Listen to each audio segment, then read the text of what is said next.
Tá vendo Não a piadinha quero dele? nada na terra, se Deus não tiver comigo. É Ele quem me protege, quem nos livra dos perigos.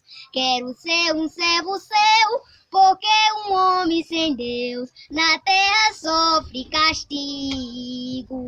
Tem gente que tem dinheiro, casa boa pra morar, só usa roupa de grife e carrão pra passear. Fazenda no pé da serra, pensa que é o Deus da terra, que nunca vai se acabar.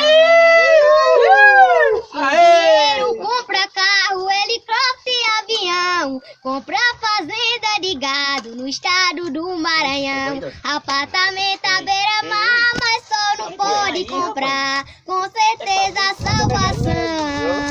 Não é pecado ser rico, vou lhe dizer, meu irmão. Pecado é guardar riqueza dentro do seu coração. Se esquecer de Jesus, porque só Ele é a luz e o caminho da salvação. A vida de Deus está próxima, você pode acreditar. Se arrependa dos pecados, que é pra você se salvar. Que vai chegar o momento do grande arrebatamento, triste de quem vai ficar. Eles que aqui ficar não vão mais poder sorrir, porque o Espírito Santo dessa terra vai subir. Que vai chegar o momento do grande arrebatamento, triste de quem vai ficar.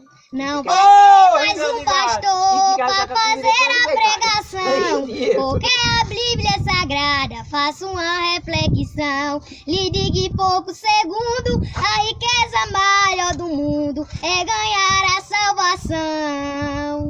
Aqui termina a toada, me perdoe quem não gostou, mas só falei a verdade, como o Senhor me inspirou. E busque Deus com fé e força, e quem tem ouvido ouça o que diz o cantador, saudade.